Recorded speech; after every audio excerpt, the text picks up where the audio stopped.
Ready. Play. Joao Fonseca, he's going to be one of the biggest stars, if not the biggest star in so many ways, as the home favorite here in Rio next. Ozan on Twitter. What is your opinion of Joao Fonseca's basically peak level?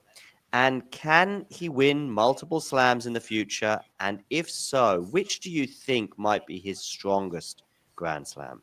I think he's so good for us in Brazil. He's like a star, and everybody here is happy, and everybody wants to play more tennis nowadays. I'm going back to teach more tennis now. I think most because of him, because he is playing so well. He has an aggressive style of match, strong. His ball is very strong, and he's very young. And also, when we look at him, as if we hear what he says, he looks mature for his age, and also he looks prepared. If you look his strokes, of course, it's his second year as a professional. But last year he was from 700 to 145 in the rank. It was it was something very important. And everything that he has achieved, next Jam finals, his victory against Andrei Rublev in Australian Open, and everything. He's a fantastic player, but I don't know in the future. I hope he can win a slam, maybe Australia or US. You think hardcourt will be his best chance? Yes, I think maybe. I think his strokes, I think he's very fast, and he's very courageous. It's okay. Yeah, courageous. He's brave. Yes, courageous. So I think with the time, he'll have more experience. Of course, he doesn't have so much experience now. In Rio Open last year, he made quarterfinals. It was a very important result for him. He received the wild card and did this. It was very important.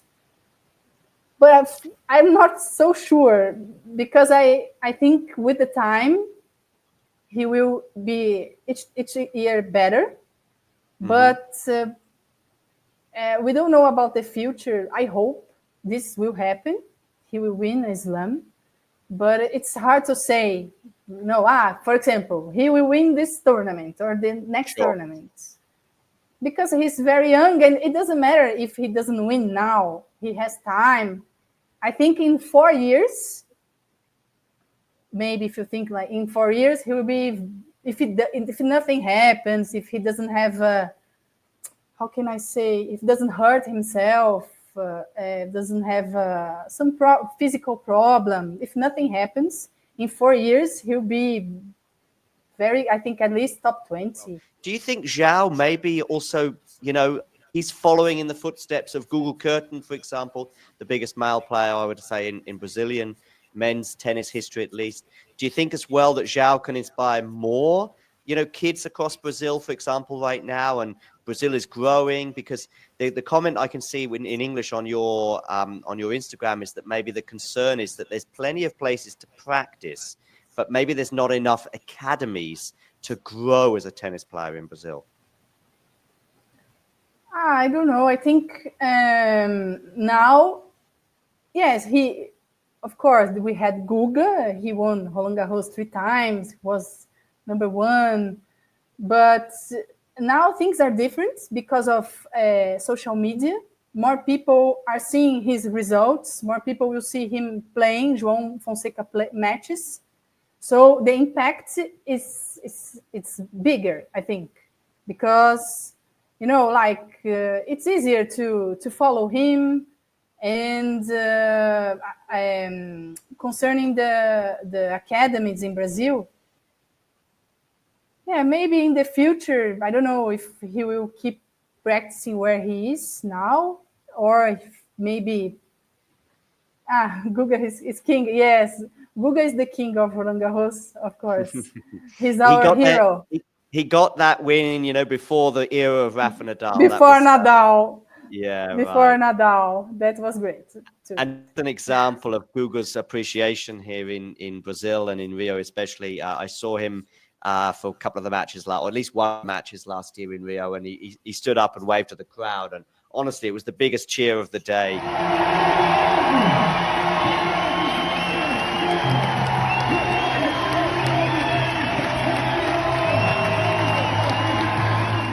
Amongst the crowd that particular, I think it was the Saturday of the semi-finals that he was there.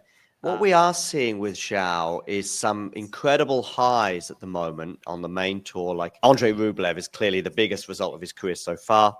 Yeah. But also that result against Echeverri, where the winners were just the whole match. Yesterday. And then sometimes it's quite difficult to be consistent and then follow it up with another win, like in Australia when he loses to Sonego in the second round. And that, of course, is normal at his age, right? Yes, it's normal. I think for me, the most important thing that he continue and nothing happens to him, with his body and things like this, and he can continue in the same way in progression and thinking about in 2 years, playing three, as I said, in up to 4 years to be in a very good upper level, to be playing with the best players in the world. Yeah.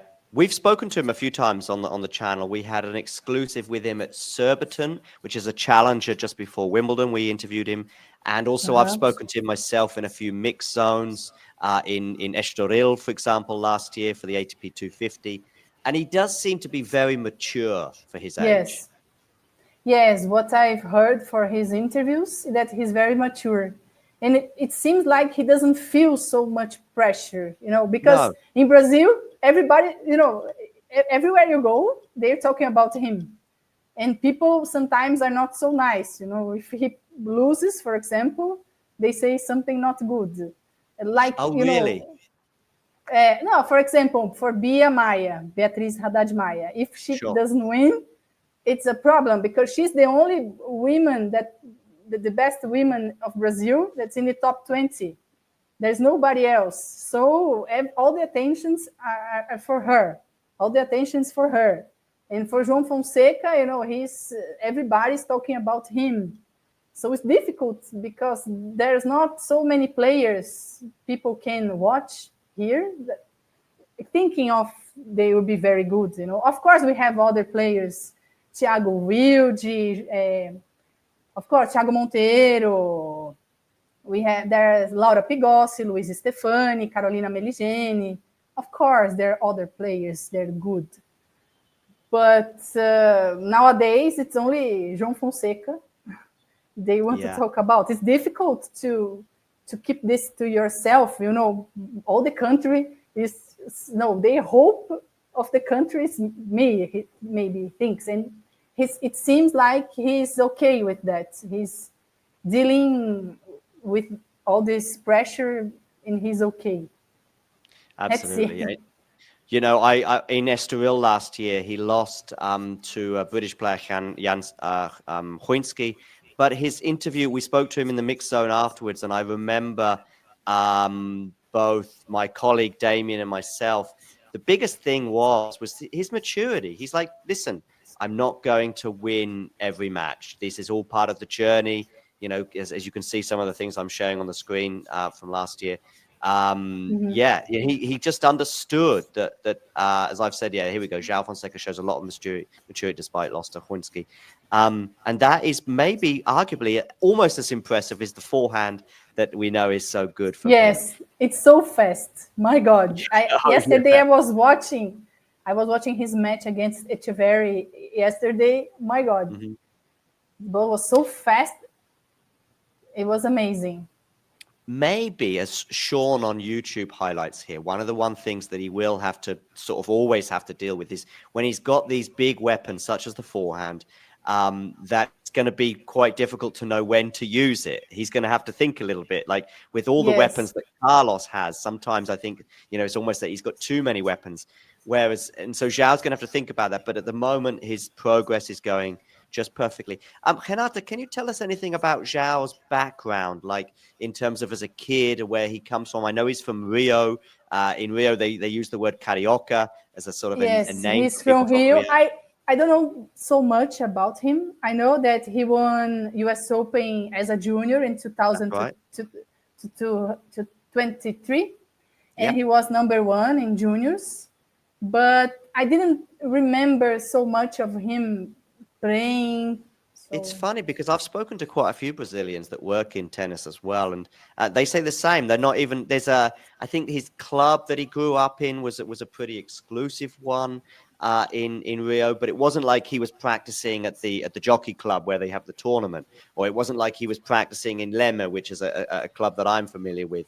And by the way, I played on a tennis court once in Rio, and the views were incredible. But maybe the bounce on was when you were talking about some of those funny bounces. It did have a couple of. There was one part of the court which had too much clay on it, and so the ball would sort of bounce and then die. But to be honest with you, listen, we're just amateurs, but the view was so unbelievable that we didn't. The view is unbelievable. It was fantastic. The view is unbelievable in Rio. It's a wonderful city.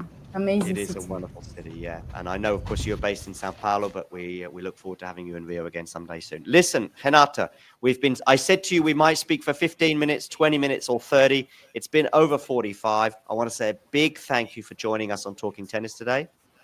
Oh, you're welcome. It was a pleasure for me talking to you, John. It was a nice experience, and I hope we can talk later one more time. I'm sure we'll catch up again sometime soon, maybe after the Rio Open or later on in the year. Maybe when Joao wins the US Open, we'll get you on again and we'll have a chat about after he wins the US Open, imagine. Oh my God. Yes.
If you enjoyed this video, make sure you hit that like button.